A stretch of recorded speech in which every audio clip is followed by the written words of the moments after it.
Action versus transformation. Deux ressources pour questionner le management.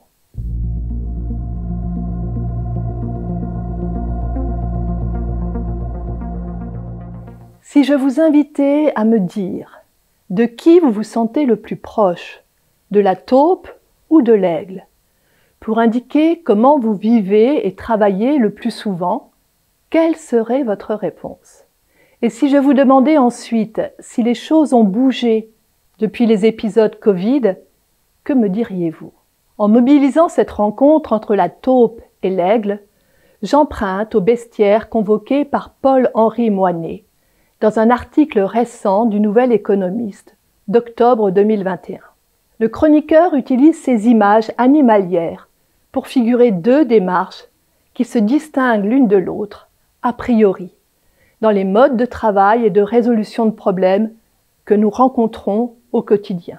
La méthode, avec la taupe qui incarne l'action volontaire et héroïque, et la voie, avec l'aigle, qui utilise la transformation des courants dans les airs pour mieux se laisser porter.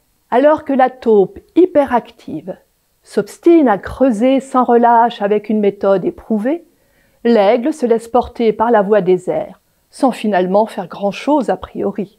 Vous aurez compris qu'il s'agit de prendre la mesure d'un écart entre action d'une part et transformation d'autre part. La culture de l'action est illustrée par la méthode de la taupe, réputée myope et besogneuse. Engagée avec constance, la taupe creuse inlassablement des galeries labyrinthiques grâce à ses pattes avant munies de 6 doigts dotés de griffes puissantes. L'origine du mot « bosser » pourrait même venir de la bosse qui se forme à la surface de la taupinière. En face, la culture de la transformation est illustrée par l'aigle qui emprunte la voie des airs, toujours disponible, jamais immobile, en se laissant porter avec profit. Alexandre Lavis, professeur de philosophie à Pékin, écrit dans son essai « L'imprévu, que faire quand on ne sait plus » « L'aigle ne vole pas. Il n'est pas le principe de son élévation. Il n'est pas l'auteur de son vol. La source d'efficience, c'est l'air et son mouvement. Action d'un côté, transformation de l'autre. La première, l'action a été particulièrement pensée et développée par et dans la culture européenne. L'action peut vouloir se montrer, devenir bavarde pour être héroïque. Elle est incarnée, momentanée, locale.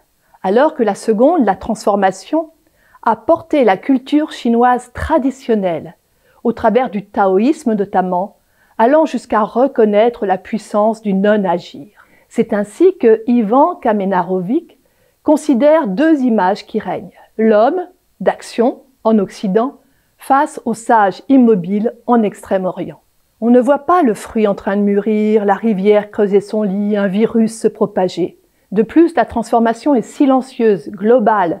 Elle s'étend par processus sur un mode ambiant, pervasif, à l'instar du vieillissement, du mûrissement, du désamour ou du réchauffement climatique, comme le souligne le philosophe helléniste et sinologue François Julien.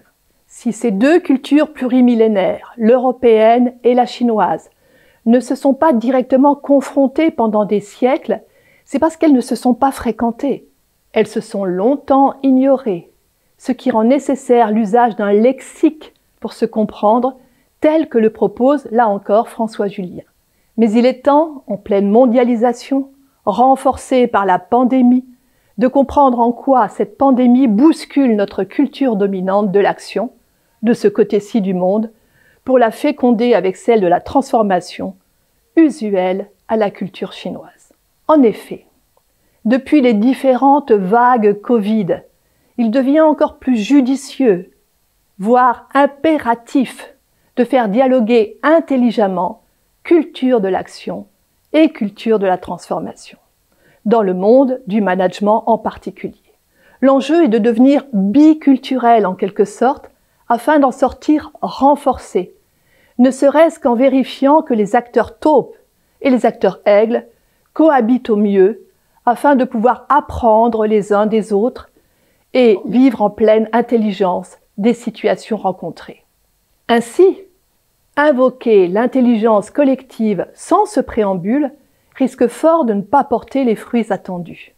Que pouvons-nous apprendre de nos façons d'agir et de diriger à l'aune des différents épisodes d'une crise sanitaire qui a bousculé et bouscule encore de nombreux usages en entreprise? Entreprises arrêtées pour certaines, entreprises délocalisées dans les foyers des salariés pour beaucoup, télétravail oblige, entreprises à l'échelle de valeur inversée, quand les petits métiers du quotidien deviennent les leviers de la survie de tous. L'ensemble a perturbé nombre de plans d'action préétablis en amont pour accepter des transformations inattendues, accélérer des transformations déjà en cours, mais encore poussives, et s'obliger à certaines transformations non voulues a priori, mais devenues obligatoires dans les faits. En bref, il a fallu emprunter la voie de la transformation, imposée par un virus qui n'arrêtait pas de muter. La transformation a pris le pas sur l'action, qui devait s'adapter pour suivre le courant.